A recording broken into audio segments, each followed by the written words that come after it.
Today's topic is electric current, and usually entire this chapter we will be dealing with only electrons. And here we will have the main term, what is a current. Before knowing about the current, let us understand this is your a material through which electrons are passing. So like if you take the plastic, if you take the iron, if you take the glass, there are the three materials if you take. If you connect the plastic along with the battery and the bulb, do you observe the bulb will glow? No, so that it's not possible. And when you connect a bulb with a battery using the glass rod, it cannot glow. So here also you cannot find that light is going to be glow. But when you connect with an iron wire, the bulb will glow. So by this example, all materials do not allow the current to pass through it. Based on this, we will divide into the conductors and as well as the insulators. First, plastic and glass can be considered as an insulator, and iron can be considered as a conductor. So what happened? A material which allows the current to pass through it can be known as a conductor. A material which do not allow the current to pass through it is known as a insulators. So at the same time, we do not find that all the conductors allow the current to pass through them equally. అంటే అన్ని materials నుంచి అన్ని conductors నుంచి current అనేది equal గా pass అవుతుంది. Even though every metal is a conductor, but we do not find that all the metals are going to be allow the current to pass through them equally. It depends on the metal, the flow of charges will be changed. Like copper, it will be the most conductive compared to the iron. Rather than that, gold is the most effective to allow the current to pass through them. అంటే మనకి ఇక్కడ ఏంటి, అన్ని metals ఉన్నా కూడా every metal can allow the current to pass through it, but not equally. Based on this, you need to know about the free electrons. Free electrons are responsible for allowing the current to pass through them. అంటే ఏ material అయితే మనకి free electrons ఎక్కువ ఉంటాయో ఆ free electron base చేసుకుని మనకి current అనేది pass అవుతుంది. అంటే conductivity increases, number of free electrons increase in the material. Even insulator లో కూడా ఫ్రీ ఎలక్ట్రాన్స్ ఉంటాయి, but number of free electrons are completely or comparatively less, so that they behaving like as an insulator. Free electrons ఎక్కువ ఉంటేనే మనకి current pass అవుతుంది. So conductor లో ఏమవుతుంది, number of free electrons are going to be more. ఆ free electrons ఎంత పెరిగితే మనకి కండక్టివిటీ అనేది అంత పెరుగుతుంది. అందుకే material to material, metal to metal conductivity is going to be changed. Purely conductivity will be changed based on the number of free electrons available in a conductor. So దీనికోసం మనకి drift velocity అని ఒకటి ఉంటుంది. Drift velocity is nothing but average velocity of the charges available in a conductor. Average velocity of a charges in a conductor can be known as the drift velocity. ఏంటి drift అంటే, for example as you all know that every electron is a charged particles and every electron has its motion. So that when you are going to apply the external electric field, you are making all the electron to pass in a single direction. ఇప్పుడు for example ఏం చేస్తాను, ఇది ఒక conductor ఉంది, ఇందులో అన్ని కూడా free electrons ఉన్నాయి. ఇప్పుడు దీనికి ఏం చేసిన, తీసుకెళ్ళి ఒక బ్యాటరీ కనెక్ట్ చేశాను. అంటే నేను ఏమిస్తున్నట్టు, ఎక్స్టర్నల్ గా ఎలక్ట్రిక్ ఫీల్డ్ ఇస్తున్నాను. ఐఎమ్ జస్ట్ గివింగ్ అనే ఎక్స్టర్నల్ ఎలక్ట్రిక్ ఫీల్డ్. అప్పుడు ఏమైతే ర్యాండమ్ గా ఉన్నటువంటి ఎలక్ట్రాన్స్ అన్ని కూడా ఏమైతాయి, ఒక సిచ్యువేషన్ డైరెక్ట్ లోకి వచ్చేసి, అంటే they will be arrange straight direction are a certain direction. దాన్ని ఇక్కడ మనం డ్రిఫ్ట్ అంటాం. Drift that is nothing but making all the electrons by giving an external electric field, making it a single direction or making it a certain direction, దాన్ని drift అని చెప్తాం. which causes average velocity zero, which causes average velocity zero can be known as a drift velocity అంటాం. ఎందుకంటే electrons అన్ని కూడా random గా ఉంటాయి. ఎప్పుడు when you do not apply the electric field, ఎప్పుడైతే మనం ఎలక్ట్రిక్ ఫీల్డ్ అప్లై చేస్తామో అప్పుడేమైతే ఎలక్ట్రాన్స్ అన్ని కూడా ఒక సర్టెన్ డైరెక్షన్ పాస్ అవుతుంటాయి. సో దాన్ని ఇక్కడ మనము డ్రిఫ్ట్ అంటాము. So that when you arrange with a single direction, their average velocity becomes zero. Their average velocity becomes zero. ఆ వెలాసిటీని ఇక్కడ మనం ఏం చెప్తాము, డ్రిఫ్ట్ వెలాసిటీ అని చెప్తాము ఇక్కడ. And let's see Apart of this, what do you mean by current then? Flow of charges through a cross section in a given time is known as the current. Flow of charges through a cross section in a given time is known as a current. Cross section ante ikkada material or a conductor.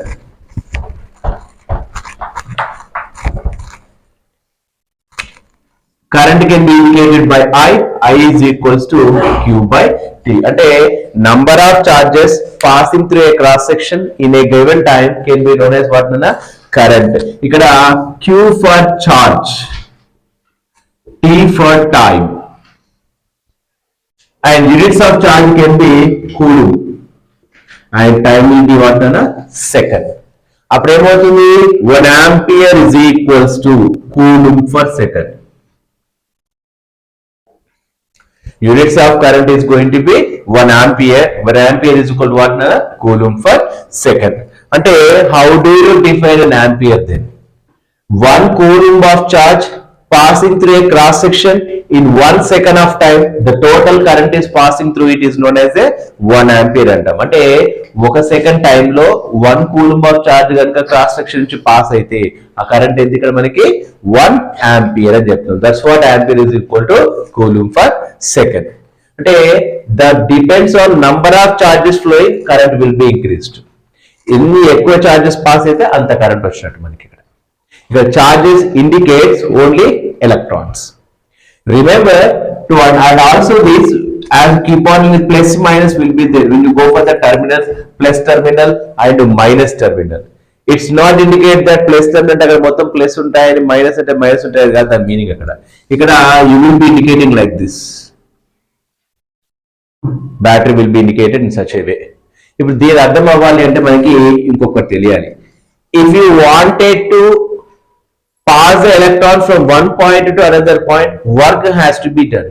Without doing the external work, electrons do not move from one place to another place. ఇందాక మనం ఏమనుకుంటాం drift velocity అంటే all the electrons are going to be random. But when you apply the electric field, all the electrons are going to be arranged into a certain direction. అంటే నువ్వు electric field ఇస్తున్నావు కాబట్టి they will be arranged into a certain direction. If you do not give the electric field, you don't find that electrons are going to be arranged into a certain direction. ఇక్కడ అందుకే ఏమంటున్నాము, if you wanted to carry the electron from one point to another point, work has to be done. That work is known as a potential. That work is known as a potential. Ante potential is nothing but work said to be done carrying the charges from one point to another point is known as potential. Potential can be represented by V. V is equals to W by Q. V is equals to W by Q. W అంటే work కాబట్టి దాని units వచ్చేసి joules, ఇదేమో coulomb. That is going to B volt. 1 volt అంటే volt ఎలా define చేయాలి? 1 joule of work said to be done in carrying 1 coulomb of charge, the total potential is going to be 1 volt. 1 joule of work said to be done in carrying 1 coulomb of charge. In carrying 1 coulomb of charge, the total potential is going to be 1 volt అని చెప్తాం ఇక్కడ. అంటే how extra work you do, those many electrons are going to be passed. If you do the work less, those many electrons are going to be less. అంటే potential ఎంత పెరిగితే అన్ని electrons pass అవుతాయి ఇక్కడ. అంటే ఇక్కడ రెండు రిలేషన్షిప్స్ వచ్చాయి. వీకి ఐ పెరగాలి అంటేనేమో ఎలక్ట్రాన్స్ ఎక్కువ పాస్ అయితే అంత కరెంట్ వచ్చినట్టు. ఇప్పుడు ఎన్ని ఎలక్ట్రాన్స్ పాస్ అవుతుందో అంత ఎక్కువ వర్క్ చేయాలి. సింపుల్ లాజిక్ చూడండి. If you wanted to fill A tank with water, directly you cannot fill it. నువ్వు ఏం యూజ్ చేయాలి? మోటార్ యూజ్ చేయాలి, రైట్? సో ఆ ట్యాంక్ కెపాసిటీ ఎంత పెద్దగా ఉంటే ఆ టైం అంతా తీసుకుంటా ఉంటుంది. If it is going to be 1,000 liters, if it is going to be 15 liters, if it is going to be 2,000 liters tank, keeps on the capacity, it will be available. At the same time, keeps on the motor size also is a matter. If you are taking half HP motor, if you are taking a submersible motor, appudu emoutundi, depends on the capacity, water flow will be available. For example, half HP motor తీసుకుందాం, it may take 10 minutes. Submersible motor 1 HP తీసుకుందాం, 7 HP తీసుకుందాం. అప్పుడు ఏమవుతుంది మనకి? Water tank will be fill with in 5 minutes or 2 minutes. అంటే ఇక్కడ capacity increase అయింది కాబట్టి వాటర్ ఫ్లో కూడా ఇంక్రీజ్ అవుతుంది. At the same time filling of tank also is going to be easy. అంటే ఇక్కడ వి ఎంత వి ఐ మీద డిపెండ్ అవుతుంది, at the same time I V మీద డిపెండ్ అవుతుంది. సో ఇక్కడ మనం ఏం చెప్తున్నాము, potential is nothing but work set to be done carrying the charge from one point to another point. If the work is not equal, then potential difference is going to be created. Potential difference PD. అదే ఈ plus ఈ minus. Listen, at the plus terminal electrons are less. At minus terminals electrons are more. At the negative terminal, already electrons are more, so you need not to apply the work extra. So that here potential is less. At a negative terminal, electrons are more, potential is less. At a positive terminal, electrons are less, potential is going to be more. Due to this difference of potential, electrons are flowing from one point to another point. Due to this difference of potential, electrons are passing from one point to another point. అంటే ఇప్పుడు మీరు water flow అవ్వాలి అనుకుందాం, ఖచ్చితంగా మీరు ఏం create చేయాలి, height difference అనేది క్రియేట్ చేయాలి. ఇప్పుడు 5th ఫ్లోర్ లో వాటర్ ట్యాంక్ ఉంది, 4th ఫ్లోర్ వాళ్ళకి ఒక ప్రెజర్ వస్తుంది, 3rd ఫ్లోర్ వాళ్ళకి ఒక ప్రెజర్ వస్తుంది, 1st ఫ్లోర్ వాళ్ళకి ఒక ప్రెజర్ ఉంటుంది, గ్రౌండ్ ఫ్లోర్ వాళ్ళకి ఒక ప్రెజర్. అంటే keeps on height increases, it's pressure also is going to be changed. Right.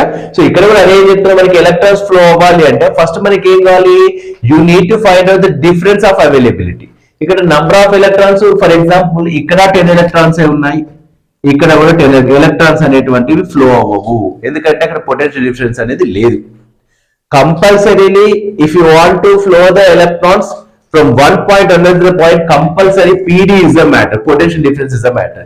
If the potential difference is less, automatically current also is going to be, ఇక్కడ చూడండి 20 electrons ఉన్నాయి, ఇక్కడేమో 15 electrons ఉన్నాయి, అంటే ఆ ఓవరాల్ ఇక్కడ పొటెన్షియల్ డిఫరెన్స్ ఎంత ఉంది, 5. Is that clear everyone? Sorry, ఉల్టా. ఇక్కడ 15 ఎలక్ట్రాన్స్ ఉన్నాయి, ఇక్కడ 20 ఎలక్ట్రాన్స్ ఉన్నాయి, ఎలక్ట్రాన్స్ ఆర్ 5 లెస్. లేదు, ఇక్కడ 15 ఎలక్ట్రాన్స్ ఉన్నాయి, ఇక్కడ 100 ఎలక్ట్రాన్స్ ఉన్నాయి. ఇప్పుడు పొటెన్షియల్ డిఫరెన్స్ కేస్ 1 లో ఎక్కువ ఉందా, కేస్ 2 లో ఎక్కువ ఉందా?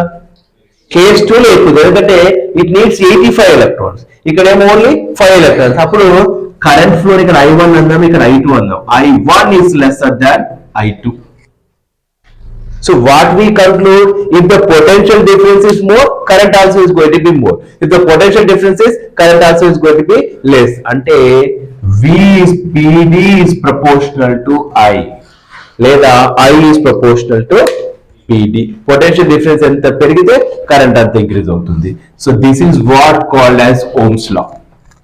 అంటే the relationship giving the potential different and as the current. మామూలుగా చెప్పేటప్పుడు అందరు potential is proportional to current, అది కాదు, పొటెన్షియల్ డిఫరెన్స్. పొటెన్షియల్ డిఫరెన్స్ ఎంత పెరిగితే కరెంట్ ఎంత పెరుగుతుంది, పొటెన్షియల్ డిఫరెన్స్ ఎంత తగ్గితే కరెంట్ ఎంత తగ్గుతుంది. So that's what said as Ohm's law. Potential difference is directly proportional to the current. V is proportional to I. Then V is equals to IR. V is equals to IR. V stands for potential difference. I stands for current. R stands for resistance. Okay, మనకి ఎందుకు R వచ్చింది, proportionality తీసేస్తే ఏదో ఒక constant రావాలి. So ఆ constant ఇక్కడ మనం ఏమని తీసుకున్నాము, R. మరి R ఎందుకు తీసుకోవాలి sir? Why don't we take the K? ఇక్కడ మ్యాటర్ కేన్ ఆర్ అని కాదు, ఇక్కడ ఏమంటున్నాము, పొటెన్షియల్ డిఫరెన్స్ అంటేనేమో work is going to be different in different terminals అని చెప్పుకున్నాం. కరెంట్ అంటేనేమో flow of charges passing through a cross section is known as the current అని చెప్పుకున్నాం. ఈ in between these two there is other matter, the nature of the conductor is also matter. అది అర్థం అవ్వాలంటే నేను ఏం చేసుకున్నాను, ఫస్ట్ కాపర్ వైర్ తీసుకున్నాను, ఐరన్ వైర్ తీసుకున్నాను. ఇప్పుడు 3 volts బ్యాటరీ తీసుకొని I'm trying to connect in such a way, first iron wire తో కనెక్ట్ చేశాను. I have observe the glow of bulb. తర్వాత ఏం చేశాను, మళ్ళీ సేమ్ బ్యాటరీ తీసుకొని మళ్ళీ బల్బ్ కి ఇక్కడ ఏం యూజ్ చేశాను, కాపర్ వైర్ యూజ్ చేశాను. అప్పుడు గ్లో ఆఫ్ బల్బ్ ఏమవుతుంది, చేంజ్ అవుతుంది. ఇక్కడ glow of bulb is going to be less, ఇక్కడ glow of bulb is going to be more. ఎందుకని, iron do not allow the electrons equally with copper.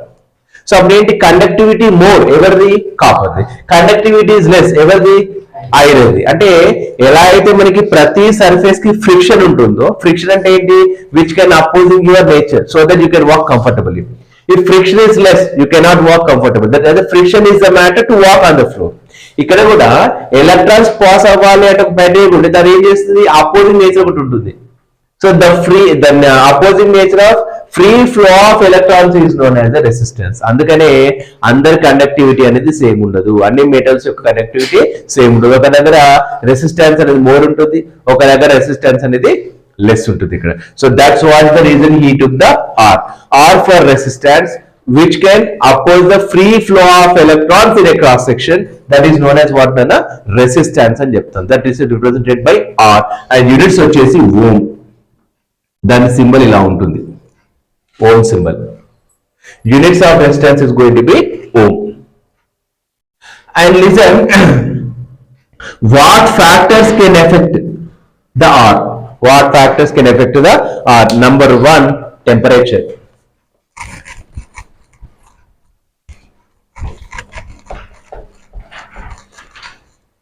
And as you know, V is equals to IR. అప్పుడు R is equal to ఏమైందన్నా, V by I. అంటే the ratio of the V and I is constant. That constant value gives the R. The ratio of the V and I is a constant. That constant value is what? And resistance. And if you are getting the values of V, I and into proportional, they are going to be ohmic conductors. If you do get it, then obey the Ohm's law. The conductors which can obey the Ohm's law is known as ohmic conductors. The conductors which do not obey the Ohm's law is known as a non-ohmic conductors అని చెప్తాం. అంటే దాని అర్థం ఏంటి, నేనేం చేస్తాను, ఆ X axis మీద ఐ వాల్యూ, వై యాక్సిస్ మీద వేల్యూ వాల్యూ తీసుకున్నాను. అప్పుడు ఏంటి, I'm just making the graph straight line కనుక వచ్చింది అనుకో, వాటిని ఏమని చెప్తాం, దాన్ని మనకి ohmic conductors అని చెప్తాం.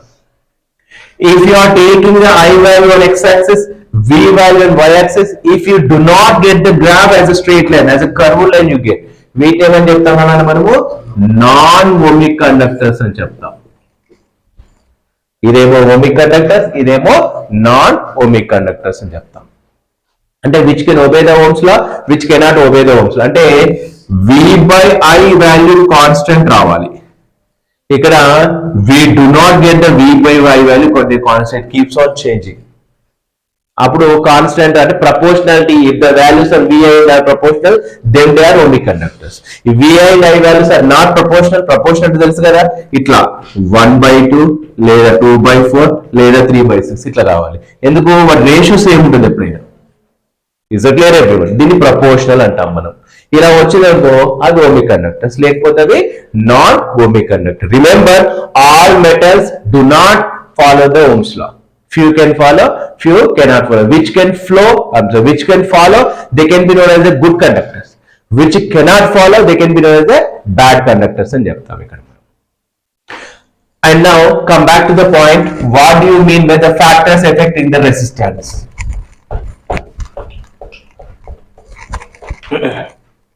See, first one, see factors affecting the R value. First one is going to be temperature. What is the effect of temperature on the resistance? If the temperature increases, resistance also going to be increased. If the temperature decreases, resistance also going to be decreased. Number 1. Second one is the nature of conductor. Nature of conductor. అంటే what do you mean by nature of conductors? See, as I told you, all the materials, all the conductors do not have the same resistance. Different materials will have the different resistance. అంటే if material changes, automatically resistance also going to be changed. ఎట్లా, copper ఒకలా ఉంటుంది, aluminium ఒకలా ఉంటుంది, iron ఒకలా ఉంటుంది, gold ఒకలా ఉంటుంది, సిల్వర్ ఒకలా ఉంటుంది. అంటే డిఫరెంట్ మెటల్స్ ఆర్ అనేది డిఫరెంట్ టైప్స్ ఆఫ్ కరెంట్.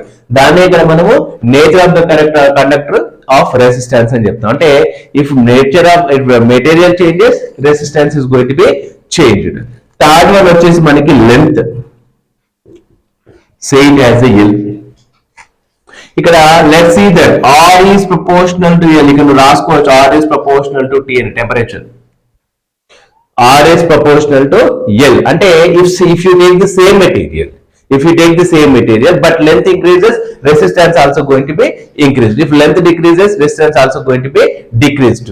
ఇప్పుడు ఫర్ ఎగ్జాంపుల్ నేను ఐరన్ వైర్ తీసుకున్నాను, ఐరన్ లో 1 మీటర్ వైర్ తీసుకున్నాను, 2 మీటర్ వైర్ తీసుకున్నాను. ఇప్పుడు రెసిస్టెన్స్ ఎక్కడ ఎక్కువ ఉంటుంది? Where you have taken the 2 meters, the resistance is more. Where you have taken the 1 meter, the resistance is going to be less. అంటే length increase అయినప్పుడు same material, I'm talking about the same material but length increases, అప్పుడు ఏమవుతుంది? Resistance also going to be increased. Next fourth one వచ్చేసి area of cross section. R is proportional to 1 by A. R is proportional to 1 by A. అంటే inversely proportional అంటున్నాం మనం. 1 by రాస్తున్నాం అంటే దాని అర్థం inversely proportional. What do you mean? If area increases, R decreases. If area decreases, R increases. Opposite అంటే ఒకటి increase అయితే ఇంకోటి డిక్రీజ్ అవుతుంది. కానీ ప్రపోర్షనల్ ఏమంటాం? If one increases, other one also going to be increased. ఏంటి sir area of cross section అంటే? మందం, లావ్, thickness.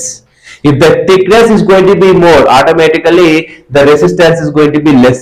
If the thickness is less, resistance is going to be more. అందుకే మీరు అప్పుడప్పుడు హెవీ వాటేజ్ ఉన్న ఇన్స్ట్రుమెంట్స్ చూడండి, వాటి వైర్ చాలా మందంగా ఉంటుంది. ఇఫ్ ట్యూబ్ లైట్ యూజ్ చేసి వైర్ తీసుకెళ్లి మోటార్స్ పెట్టామనుకో కాలిపోతుంది, ఎందుకని అది డ్రా చేసేటువంటి కరెంట్ చాలా హెవీగా ఉంటుంది. So the thickness also should be increased. When resistance increases, heat also going to be increased. గుర్తుపెట్టుకోండి, రెసిస్టెన్స్ ఇంక్రీజ్ అవుతుందంటే హీట్ కూడా ఇంక్రీజ్ అవుతుంది. దానికి ఎగ్జాంపుల్ ఏంటి? మన ఇంట్లో యూజ్ చేసేటువంటి వాటర్ హీటర్స్. వాటర్ హీటర్స్ కి రెసిస్టెన్స్ ఎంత ఎక్కువ ఇస్తే, అందుకే అందులో ఉంటుంది 1000 watts, 2000 watts, 1500 watts అని. అది రెసిస్టెన్స్ ఎంత ఇంక్రీజ్ చేస్తారో మనకి అంత ఎక్కువ హీట్ ప్రొడ్యూస్ అవుతుంది, అంతే ఎక్కువ కరెంట్ కూడా కాలుతుంది మనకి. దిస్ కీప్స్ వాటర్ ఇంక్రీజ్ అయితే కరెంట్ బిల్ కూడా పెరిగిపోతుంది మనకి ఇక్కడ. So that's what we have to do. So R is proportional to L అన్నాము, R is proportional to 1 by 2. Together you can write it as R is proportional to L by A. మళ్ళీ ఇప్పుడు proportional తో తీసేస్తున్నాం కాబట్టి R is equals to rho L by A. R for resistance, L for length, A for area of cross section. మరి rho ఏంటి sir? rho ని resistivity అంటాం. Resistivity అయినా అనొచ్చు లేదా స్పెసిఫిక్ రెసిస్టెన్స్ అయినా అనొచ్చు. రో స్టాండ్స్ ఫర్ దీని యూనిట్స్ వచ్చేసి ఓం మీటర్. రెసిస్టెన్స్ కి అయితేనేమో మనం ఓమ్స్ అన్నాము, రెసిస్టివిటీకి ఏమంటున్నాం మనము? Ohm metre. అంటే దాని అర్థం ఏంటి? The resistance nature occur in 1 unit length. అది మీటర్ కావచ్చు, centimetre. In 1 unit length, that is known as what అన్న? స్పెసిఫిక్ రెసిస్టెన్స్ అని చెప్తాం. దాని యూనిట్స్ వచ్చేసి ఓం మీటర్స్. ఇది factors which are affecting the resistance. ఇప్పుడు రెసిస్టెన్స్ వేరు, రెసిస్టర్ వేరు. Resistor is a physical device which produces the resistance. అంటే కరెంటు వైర్ లాగా. నీకు కరెంట్ కనబడుతుందా? కనబడదు, వైర్ కనబడుతుంది. అంటే వైర్ అంటే ఫిజికల్ కాంపోనెంట్, కరెంట్ అంటేనేమో వర్చువల్ కాంపోనెంట్. వర్చువల్ కాంపోనెంట్ నువ్వు ఫీల్ అవుతావు but you cannot see it. Is clear? ఇక్కడ రెసిస్టర్ అంటే it's a device, it's a physical device which supplies the resistance. మరి రెసిస్టెన్స్ అంటే ఏంటి? It's a nature which can oppose the free flow of electrons is known as a resistance అని చెప్తాం. ఇప్పుడు ఆ resistor combination చూద్దాం. Resistor combination, అందులో first one ఉండేది series. Let us consider that I have the resistor R1, R2, R3. There are 3 resistors are available which are connected end to end format. Which are connected end to end format. What name అని చెప్తాం కదా? Series combination లో ఉన్నాయని చెప్తున్నాం.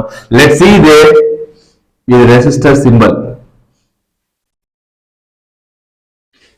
and connected to a battery. Plus minus. ఇక్కడ చూడండి plus line ఎప్పుడు పెద్దగా ఉంటుంది అంటే దాని అర్థం పొటెన్షియల్ మోర్ అని. ఇక్కడ మైనస్ లైన్ ఎప్పుడు చిన్నగా ఉంటుంది, అక్కడ పొటెన్షియల్ లెస్ అని. Say it as R1, R2, R3. నేను ఏం చేస్తున్నాను? I అనేటువంటి కరెంట్ పాస్ చేస్తున్నాను. Same current is passing through R1, R2, R3. అంటే దీని పాస్ ఇక్కడికి రావాలి, దీని పాస్ ఇక్కడ మళ్ళీ బయటకు వచ్చేసేయాలి. అంటే same current is going to B positive. అంటే ఇక్కడ ఎవరు కాన్స్టెంట్ ఉన్నాను? I వాల్యూ కాన్స్టెంట్ ఉంది. అంటే ఎవరు చేంజ్ అయ్యారు? వి వ్యారీస్ అంటే చేంజ్ అవ్వడం. నౌ లెట్స్ సీ దేర్ మనకి జనరల్ ఫార్ములా ఏంటి? V is equals to IR according to Ohm's law. ఇప్పుడు ఇక్కడ V1 అనే పొటెన్షియల్ ఉంటుంది, ఇక్కడ V2 అనే పొటెన్షియల్ ఉంటుంది, ఇక్కడ V3 అనే పొటెన్షియల్. అంటే రెసిస్టెన్స్ పెరిగితే దాన్ని ఓవర్కమ్ చేయడానికి నువ్వు ఏదైతే వర్క్ చేస్తావో అది పొటెన్షియల్ ఇక్కడ. ఈజీక్లీ ఇప్పుడు ఏం చేస్తున్నాడు? ఇక్కడ అపోజ్ చేస్తుంది, దాన్ని క్రాస్ అవ్వాలి. నేను ఏం చేస్తే ఎక్స్టర్నల్ ఒక ఫీల్డ్ ఇచ్చాను, సో దాన్ని ఓవర్కమ్ చేసుకొని బయటకు వెళ్ళిపోతుంది. So the work done to overcome the resistor is known as a potential. అది ఇక్కడ V1 ఉంటుంది, ఇక్కడ V2 ఉంటుంది, ఇక్కడ V3 ఉంటుంది. అంటే ఇట్ చేంజెస్. ఇఫ్ R3 పెరిగితే V3 కూడా పెరుగుతుంది, ఇఫ్ R2 తగ్గితే V2 కూడా తగ్గుతుంది. అంటే రెసిస్టెన్స్ పెరిగితే పొటెన్షియల్ కూడా పెరుగుతుంది, రెసిస్టెన్స్ తగ్గితే పొటెన్షియల్ కూడా తగ్గుతుంది ఇక్కడ మనకి. నౌ అప్పుడు V1 is equals to IR1, V2 is equals to IR2, V3 is equal to what అంటే IR3. అప్పుడు టోటల్ పొటెన్షియల్ ఏమనుకున్నాం మనము? V is equals to V1 plus V2 plus V3. What is V? IR. V1 అంటే IR1 plus IR2 plus IR3. అప్పుడు I Commons cancel చేస్తే ఏమవుతుంది కదా? R is equal R1 plus R2 plus R3. అంటే total resistor అంటే if the resistors are connected in series combination, the resultant resistance లేదా the total resistance equal to sum of the individual resistances. Sum of the individual resistances. ఇది concept. Next, other one is going to be a parallel when they are connected in parallel combination.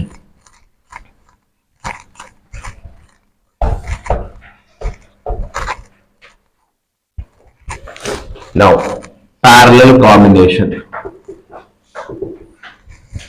ఎట్లా నాన్న? Common ends at one point. Let's see the same I am taking.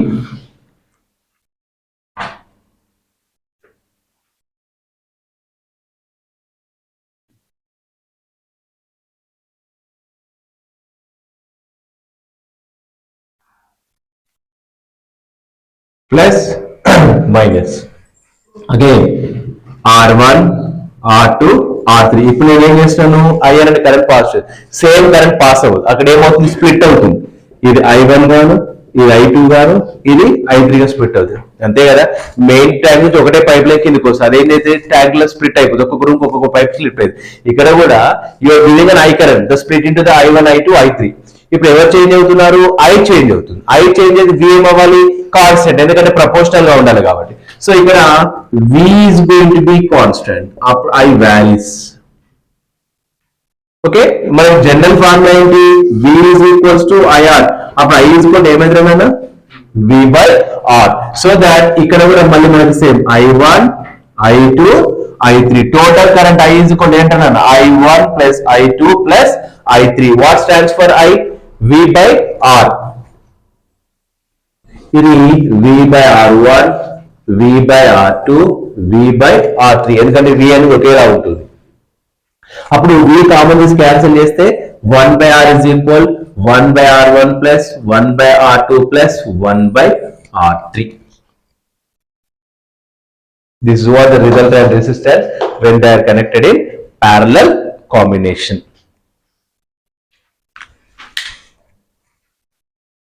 Now electric power.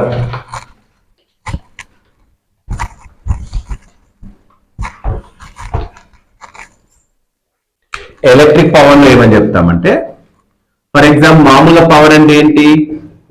W/T. Power అంటే the rate of doing work is known as A power. ఇప్పుడు electric power మామూలుగా V is equals to W/Q. కరెక్టేనా? అప్పుడు W is equal ఏమైందిరా? VQ. W is going to be VQ. అప్పుడు రాయండి formula. P is equal to W అంటే VQ/T. W plus VQ రాశారు. మరి మనకి Q/V ఏం తెలుసు? Q/V ఏం తెలుసు? I అని తెలుసు, ఎందుకంటే current definition I is equal to Q/T. కాబట్టి P is equal to ఏమొచ్చిందన్నా? VI. లేదా నేను V ప్లేస్ లో IR అని రాస్తా, V ప్లేస్ లో IR అని రాస్తా. ఎందుకు? Ohm's law V is equal to IR కాబట్టి. అప్పుడు ఏమైందన్నా అనేది I square R. లేదా నేను ఇప్పుడు I ప్లేస్ లో P is equal to V into V/R అంట. I ప్లేస్ లో V/R ఇందాక చూసిన మనం already V is equal to IR అంటే I is equal to V/R. అప్పుడు ఏమైతుందన్న P is equal to V²/R. This is what? The rate of doing electrical work is known as electrical power. The rate of doing electrical work is known as electrical power. ఇక్కడ 1 kilowatt hour అని ఉంటుంది. 3.6 × 10⁶ joules. This is what? 1 kilowatt hour అంటే మన ఇళ్లలో electricity bill వచ్చి 20 units 30 units 40 units అని వస్తుంది. So ఆ నంబర్ ఆఫ్ యూనిట్స్ అవర్ అంటే 1 kilowatt hour అంటే 1 యూనిట్. ఎన్ని కిలోవాట్స్ అవర్ యూజ్ చేస్తే మనకి అన్ని యూనిట్స్ అని చెప్తాం. ఓవరాల్ మీరు చూస్తే 160 యూనిట్స్ అని 150 యూనిట్స్ వచ్చిన దాని అర్థం 150 kWh యూజ్ చేస్తున్నావు నువ్వు ఇక్కడ. So that's what electrical energy what they have used. ఇక్కడ ఇంకోటి మెయిన్ కాన్సెప్ట్ ఒకటి ఉంటుంది, ఫ్యూజ్. ప్రతి ఇంట్లో ప్రతి దానికి ఒక ఫ్యూజ్ అనేది ఎలక్ట్రికల్ ఫ్యూజ్ అంటారు దాన్ని మనం. What is the necessity of A fuse అంటారు. See that simple word you can say that electrical fuse is the protector of your appliances. ఏదైనా సరే హెవీ మెటల్ ఏది ఉన్నా సరే దానికి ఒక ఫ్యూజ్ అనేది ఇస్తాడు. ఎందుకు అనంటే for example if a wire capacity is going to B 220 volts, దీని నుండి 220 volts మాత్రమే కెపాసిటీ డ్రా చేయగలుగుతుంది. నువ్వేం చేసినావు, సడన్ గా 500 volts ఇచ్చినావు, అప్పుడు ఏమైపోతుంది, మెల్ట్ అయిపోతుంది. ఎందుకని, if you are drawing the electrons more than its capacity, highest heat is generated. The heat వల్ల ఏమవుతుంది, ఈ మెటీరియల్ అనేది డ్యామేజ్ అవుతుంది. సో అది ఉండకుండా ఉండడం కోసం ఏం చేస్తే ఇట్స్ లైక్ గేట్ వాల్. ఇప్పుడు మనం ఎట్లయితే ప్రతిసారి మన ట్యాంకర్ పైన ఒక గేట్ వాల్ అనేది ఒకటి ఉంటుంది. గేట్ వాల్ అంటే తెలుసు ఇప్పుడు మీకు పైన క్లోజ్ చేసి అంటే వాటర్ బయటకు రాకుండా క్లోజ్ చేస్తే ఎందులో కూడా వాటర్ రావు. అది నెసెసిటీ బట్టి యూజ్ చేసుకుంటాం మనం. ఇక్కడ వాటర్ ఆపే డైరెక్ట్ పైన గేట్ వాల్ ఆపేసిస్తాం, అంతేగాని ట్యాంక్ లో డెలైన్ పడబోయాం. ఇక్కడ కూడా నీకు ఏంటి, ఇది మొత్తం ఒక అప్లయన్స్ అనుకుందాం. అప్పుడు ఏం చేస్తున్నాం, ఇక్కడ ఫ్యూజ్ పెడుతున్నాం, దీని ఫ్యూజ్ సింబల్ అంట. ఇది ఎలా ఉంటుంది, it's capacity is going to B slightly less compare to this. అంటే దీని కెపాసిటీ ఒక 220 volts బేర్ చేయగలుగుతుంది అనుకుందాం. అప్పుడు దీని కెపాసిటీ ఎలా ఉంటుంది అంటే 220 వల్ల 280 దగ్గరకు వస్తుంది. లేదా కొన్ని ఫ్యూజెస్ ఏం చేస్తాయి 222 వరకు పెడతాయి. ఏదైనా సరే స్లైట్ మియర్లీ చేంజెస్ ఉన్నాయని బేర్ చేయగలుగుతాయి. 220 volts డ్రా అవ్వాలి, 225 230 వరకు బేర్ చేయగలుగుతుంది. If more than that, if it is overloaded, అప్పుడు ఏమవుతుంది, ఇది మెల్ట్ అవుతుంది. అందుకని ఫ్యూజ్ ఎప్పుడు కానీ 228 పెట్టి బదులు 225 పెడతారు. అంటే 225 బేర్ చేయగలుగుతుంది. అలా కాకుండా సడన్ గా 250 వచ్చింది అనుకో, ఇది మెల్ట్ అవుతుంది. ఫస్ట్ ఎవరు, ఫ్యూజ్ మెల్ట్ అవ్వదు. ఎందుకంటే ఇక్కడికి రావాలంటే ఫస్ట్ దీన్ని రావాలి. సో అప్పుడు ఏమవుతుంది, ఫ్యూజ్ మెల్ట్ అవ్వగానే ఇక్కడ ఏదో బ్రేక్ అవుతుంది, the connection is going to be breakup. అప్పుడు appliances are save, these are going to be saved. Fuse is merely high comparatively the conductor, so that if there is any high draw of current, automatically fuse can be melted or fuse can be damaged, so that all the appliances are going to be safe. అంటే to protect the appliances from the overload of current లేదా high voltage. ఇది fuse use చేసేటువంటి పద్ధతి. అది ఒక్కొక్క material కి ఒక్కొక్క appliances కి ఒక్కొక్కలాగా ఉంటుంది. తర్వాత ఇంకొక important question, how the household appliances are connected. All the household circuits are connected in parallel combination rather than the series combination, because if the electrical circuits in a house connected in a series combination, if there is anything is work to fail, other one will not be worked out. But whereas when they are connected in parallel combination, if anything is gets fail, other one will work as usually. Example రావాలంటే MC bill. మీకు MC bill లో ఒక్కొక్క room ఒక్కొక్కటి ఇస్తాడు. ఇప్పుడు ఈ room లో ఏదైనా ప్రాబ్లం ఉంది, ఈ రూమ్ సంబంధించి ఎంసీబీ ఆఫ్ చేసేసి ఇల్లు రిపేర్ చేస్తారు, మిగతా రూమ్స్ యాజువల్ గా ఉంటాయి. లాంగ్ బ్యాక్ ఎలా ఉండేది, ఒకటే ఫ్యూజ్ ఉండేది. ఫ్యూజ్ చేస్తే ఇంట్లో ఉన్న కరెంట్ అంతా పోయేది. దానివల్ల ఇన్కన్వీనియన్స్ ఇస్ ఇంక్రీస్డ్. ఎందుకంటే మీకు ఇందులో మాత్రమే రిపేర్ చేయాలి, సో అక్కడ అది యాజువల్ వర్క్ అవ్వాలి. సో ఏం చేస్తారు, మనకి అన్నింటినీ ప్యారలల్ గా కనెక్ట్ చేస్తారు. So all the household circuits are to be connected in parallel instead of series, because if any one circuit gets fail, other one will not be worked if they are in series. But if they are in parallel, if anything work fail, other one will work as usually. అంటే 4 circuits ఉన్నాయి అనుకుందాం, అవి series లో connect చేసామనుకో ఒక circuit fail అప్పుడు మిగతా 3 ఏమైపోతాయి, work అవ్వవు, ఎందుకంటే బ్రేకేజ్ అయ్యేది కాబట్టి. అదే ప్యారలల్ లో ఉన్నప్పుడు ఏమవుతుంది మనకి, if anything works fail other one will work as usually. Best example చెప్పారు, taps are connected to the tank. Series లో ఉండవు, ఎట్లా ఉంటాయి అవి, ప్యారలల్ గా ఉంటాయి. ఒక ట్యాప్ పాడైపోయినప్పుడు మిగతా tap పనిచేసేస్తాయి. Is it clear? So this is what all household circuits are compulsorily connected in parallel rather than the series. ఇందులో ఇంకొకటి అడుగుతారు, what do you mean by electric shock అంటాడు. What do you mean by electric shock అంటాడు. For example, everybody has a little bit resistance to bear the electric charges. అంటే ప్రతి బాడీకి ఏముంటుంది, electric అంటే రెసిస్ట్ చేసేటువంటి నేచర్ ఉంటుంది. If number of electrons drawn through a cross section rather than its capacity, it causes electric shock. అట్లాగే మన human body కూడా ఏముంటుంది, it can bear some current. Let's take the bat and touch with your tongue. Slightly you feel some pain on it. But if you are going to touch the 220 volts current, like AC current, what happened? Definitely based on its charges. కొన్నిట్లా పట్టుకున్నప్పుడు ఏమో జల్లను వదిలిపెట్టేస్తుంది. అలా కాకుండా high tension wire ముట్టినప్పుడు ఏమైపోతుంది, highest draw of electrons ఉంటాయి కాబట్టి మాడిపోవడం అయిపోతుంది. అంటే ఇక్కడ మన బాడీకి కొంత రెసిస్టివిటీ అనేది ఉంటుంది, we have some resistivity of that. So దానికంటే మించి ఎలక్ట్రాన్స్ పాస్ అయినాయి అనుకోండి, దాన్ని ఇక్కడ మనము ఎలక్ట్రిక్ షాక్ అని చెప్తాం. If number of electron passes through a body rather than is resistive to nature, then it is known as a electric shock. అందుకే ఎలక్ట్రిక్ షాక్ రాకుండా మనం యూజ్ చేసేటివి చెప్పులు యూజ్ చేయడం కానివ్వండి, లేకపోతే do not have a contact with the earth, అట్లా use చేసుకుంటా ఉంటాం. This is called electric shock. అంటే ఏం లేదు, number of electron passing through a body rather than it's capacity can be known as a electric shock. ఇది మీ electric current.